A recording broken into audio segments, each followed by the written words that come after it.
America అధ్యక్షుడిగా ప్రమాణ స్వీకారం చేసిన వెంటనే ఉత్తర కొరియా అధినేత కిమ్ను ట్రంప్ గుర్తుకు చేసుకున్నారు. కిమ్ ఎలా ఉన్నారంటూ అమెరికా సైనికులను అడిగి తెలుసుకున్నారు.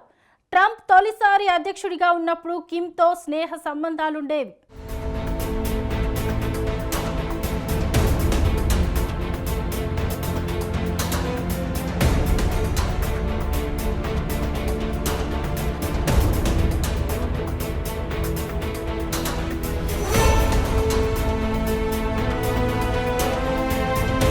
అమెరికా అధ్యక్షుడిగా డొనాల్డ్ ట్రంప్ ప్రమాణ స్వీకారం చేసిన కొన్ని గంటల్లోనే ఒక అనూహ్య సంఘటన జరిగింది.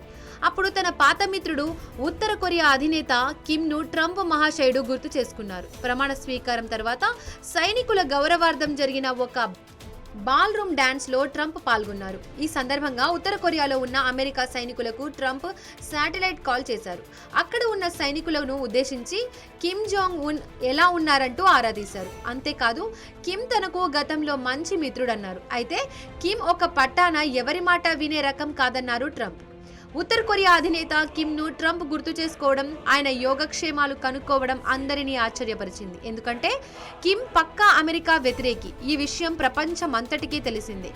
అంతేకాదు ఉత్తర కొరియా జోలికి వస్తే అమెరికా మీద క్షిపణులు వేస్తామని అనేక సార్లు బహిరంగంగా ప్రకటించాడు కిమ్. అమెరికాకు ఎంత వ్యతిరేకో రష్యాకు అంత అనుకూలుడు కిమ్. ఉక్రెయిన్తో ఒక దశలో యుద్ధం సమయంలో ఆయుధాలు లేక రష్యా డీలా పడింది. అటువంటి సమయంలో ఏకంగా రైల్లో మాస్కో వెళ్లి రష్యా అధినేత పుతిన్తో ఆయుధాల ఒప్పందం చేసుకున్నాడు.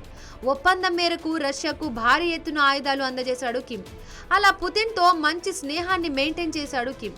కాగా డొనాల్డ్ ట్రంప్ తొలిసారి అధ్యక్షుడిగా ఉన్న సమయంలో ఉత్తర కొరియా విషయంలో పట్టువిడుపులతో వ్యవహరించాడు.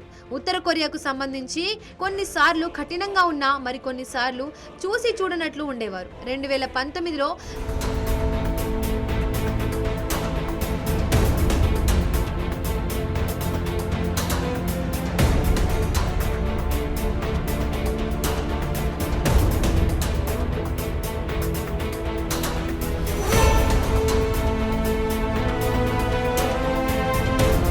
వియత్నాంలో డొనాల్డ్ ట్రంప్ కిమ్ జోంగ్ భేటీ అయ్యారు. అయితే అణ్వాయుధాలు వదిలేసే విషయంలో అమెరికా మాటను ఉత్తర కొరియా ఖాతరు చేయలేదు. దీంతో అమెరికా ఉత్తర కొరియా మధ్య చర్చలు విఫలమయ్యాయి. ఇదిలా ఉంటే ట్రంప్ అమెరికా అధ్యక్షుడు కావడంతో ఉత్తర కొరియా విదేశాంగ విధానం మారే అవకాశాలున్నాయంటున్నారు అంతర్జాతీయ వ్యవహారాల నిపుణులు. ఏమైనా కిమ్ అమెరికా వ్యతిరేకత తగ్గుముఖం పడుతుందంటున్నారు వీళ్ళు. ఇదిలా ఉంటే 2011లో అనూహ్య పరిస్థితిలో కిమ్ జోంగ్ ఉన్ ఉత్తర కొరియా పాలకుడు అయ్యాడు. చాలా తక్కువ రాజకీయ సైనిక అనుభవంతో కిమ్ ఏకంగా దేశాధినేత అయ్యాడు.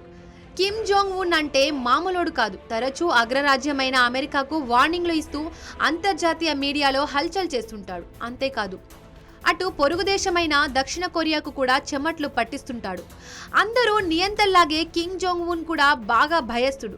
ఎప్పుడు ఎవరు తనకు వ్యతిరేకంగా తిరుగుబాటు లేవదీస్తారోనని తరచూ భయపడుతుంటాడు. ఈ భయంలో నుంచే దాదాపు 3 ఏళ్ల కిందట ఓ సంచలన నిర్ణయం తీసుకున్నాడు. ఇంగ్లీషు సినిమాలను ఉత్తర కొరియాలో నిషేధించాడు. ఇంగ్లీషు సినిమాలు చూస్తూ పట్టుబడ్డ పిల్లలకు 5 ఏళ్ల శిక్ష విధిస్తానని హెచ్చరించాడు. ఇంగ్లీషు సినిమాల ప్రభావంతో తన సర్కార్పై ఎవరైనా తిరుగుబాటు లేవదీస్తారేమోననే భయంతోనే కిమ్ ఈ నిర్ణయం తీసుకున్నట్లు నార్త్ కొరియా పొలిటికల్ సర్కిల్స్ కథనం.